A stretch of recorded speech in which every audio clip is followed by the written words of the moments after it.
নমস্কার প্রিয় ভক্তবৃন্দ। শ্রাবণ মাস এলেই আপনি নিশ্চয়ই লক্ষ্য করেছেন অসংখ্য বিবাহিত মহিলা, এমনকি অনেক অবিবাহিত মেয়েও হাতে পরে নেন সবুজ কাঁচের চুড়ি। কিন্তু কখনো কি ভেবেছেন, কেন শুধু সবুজ রং? কেন লাল নয়, সাদা নয়, কিংবা অন্য কোনো রঙও নয়? এটা কি শুধুই সাজগোজের জন্য, নাকি এর পেছনে রয়েছে এমন এক আধ্যাত্মিক রহস্য যা আজও অধিকাংশ মানুষ জানেন না? অনেকেই বলেন শ্রাবণ মাসে সবুজ চুড়ি পরলে সংসারে সুখ আসে, স্বামীর দীর্ঘায়ু হয়, মা পার্বতীর বিশেষ কৃপা লাভ হয়। কিন্তু এই বিশ্বাসের ভিত্তি কী? শাস্ত্রে কি সত্যি এমন কথা লেখা আছে? মা পার্বতী কি সত্যি সবুজ চুড়ি পরার নির্দেশ দিয়েছিলেন? বিবাহিত মহিলারাও কি এই চুড়ি পরতে পারেন? অবিবাহিত মেয়েরাও কি পরতে পারে? কিংবা বিধবা মহিলারা অথবা গর্ভবতী মহিলারা এই সবুজ রঙের চুড়ি কি পরতে পারেন? আর যদি এই মাসে চুড়ি ভেঙে যায়, তাহলে কি সেটি অশুভ লক্ষণ? আজ আমরা জানব পুরাণ, লোকাচার, ধর্মীয় বিশ্বাস এবং আধ্যাত্মিক দৃষ্টিভঙ্গি থেকে এই বিষয়ের নানা দিক। তাই ভিডিওটি শেষ পর্যন্ত অবশ্যই দেখুন, কারণ শেষের দিকে এমন একটি সহজ উপায় জানাবো যা বহু পরিবারে আজও শ্রাবণ মাসে পালন করা হয় এবং অনেকে এটিকে মা পার্বতীর আশীর্বাদের প্রতীক বলে মনে করেন। প্রথমেই বলি, শ্রাবণ মাস কেন এত পবিত্র। হিন্দু ধর্মে শ্রাবণ মাসকে ভগবান শিবের প্রিয় মাস হিসেবে মানা হয়। এই সময় লক্ষ লক্ষ ভক্ত শিবলিঙ্গে জল, দুধ, বেলপাতা নিবেদন করেন। পুরাণে বর্ণিত সমুদ্র মন্থনের সময় ভগবান শিব হলাহল বিষ পান করেছিলেন। সেই স্মরণে শ্রাবণ মাসে শিবের আরাধনার বিশেষ গুরুত্ব রয়েছে।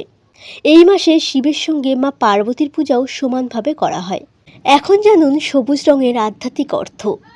সবুজ মানে নতুন জীবন, উর্বরতা, শান্তি, সমৃদ্ধি, প্রকৃতির শক্তি। ভারতীয় ঐতিহ্যে সবুজকে আশা, বৃদ্ধি ও জীবনের প্রতীক হিসেবে দেখা হয়। বর্ষাকালে চারিদিক যেমন সবুজে ভরে ওঠে, তেমনি সংসারের নতুন আনন্দ ও কল্যাণের কামনায় অনেক অঞ্চলে সবুজ চুড়ি পরার রীতি গড়ে উঠেছে। এখন অনেকের মনেই প্রশ্ন ওঠে, কেন প্লাস্টিকের নয়, কেবলই কাঁচের চুড়ি পরার নিয়ম রয়েছে? লোকবিশ্বাসে কাঁচের চুড়ির টুংটাং শব্দ ঘরের শুভ শক্তির প্রতীক। অনেক পরিবারে মনে করা হয় এই শব্দ ঘরের আনন্দময় পরিবেশের প্রতীক এবং উৎসবের আবহকে বাড়িয়ে তোলে। এটি ধর্মীয় বিশ্বাস ও লোকাচারের অংশ। তবে সব শাস্ত্রে এ বিষয়ে নির্দিষ্ট নির্দেশ নেই। এবার বলবো মা পার্বতীর সঙ্গে সবুজ চুড়ির সম্পর্ক। বিভিন্ন অঞ্চলের লোককথা ও ব্রতকথায় মা পার্বতীকে সৌভাগ্য, দাম্পত্য মঙ্গল ও অখণ্ড সৌভাগ্যের দেবী হিসেবে বর্ণনা করা হয়েছে। এই কারণেই অনেক বিবাহিত মহিলা শ্রাবণ মাসে তার আশীর্বাদের প্রতীক হিসেবে সবুজ চুড়ি পরেন। তবে গুরুত্বপূর্ণ বিষয় হলো, প্রচলিত প্রধান হিন্দু শাস্ত্রে এমন কোনো সুস্পষ্ট উক্তি পাওয়া যায় না যে মা পার্বতী নিজে সবুজ কাঁচের চুড়ি পরার নির্দেশ দিয়েছেন। এটি মূলত আঞ্চলিক ঐতিহ্য, লোকবিশ্বাস এবং ব্রত সংস্কৃতির অংশ। তবে কি বিবাহিত মহিলারা পরতে পারেন এই কাঁচের চুড়ি? হ্যাঁ, অবশ্যই। অনেক অঞ্চলে বিবাহিত মহিলারা শ্রাবণ মাসে সবুজ কাঁচের চুড়ি পরে শিব পার্বতীর কাছে সংসারের সুখ, শান্তি ও স্বামীর মঙ্গল কামনা করেন। এছাড়া অবিবাহিত মেয়েরাও এই কাঁচের চুড়ি পরতে পারে। অনেক স্থানে অবিবাহিত মেয়েরাও শ্রাবণ মাসে সবুজ চুড়ি পরেন। এটি শুভ, সৌভাগ্য ও ভবিষ্যতের সুন্দর দাম্পত্য জীবনের কামনার প্রতীক হিসেবে দেখা হয়। তবে এটি বাধ্যতামূলক ধর্মীয় নিয়ম নয়। এবার বলি, চুড়ি ভেঙে গেলে কি করবেন? অনেকের মনে ভয় থাকে, কিন্তু অযথা আতঙ্কিত হওয়ার প্রয়োজন নেই। চুড়ি ভেঙে যাওয়া সবসময় অশুভ এমন কথা শাস্ত্রে বলা নেই।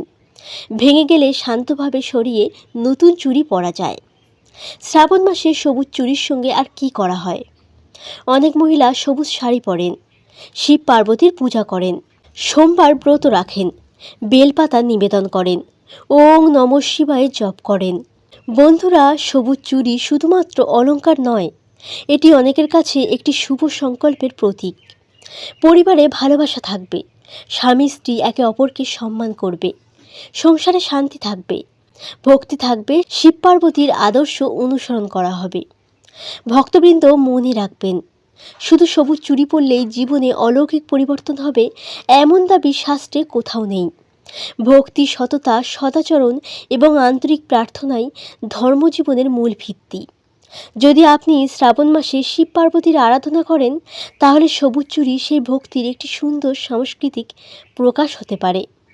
আপনি যদি শ্রাবণ মাসে সবুজ চুড়ি পরেন, তাহলে কমেন্টে লিখুন হর হর মহাদেব, জয় মা পার্বতী।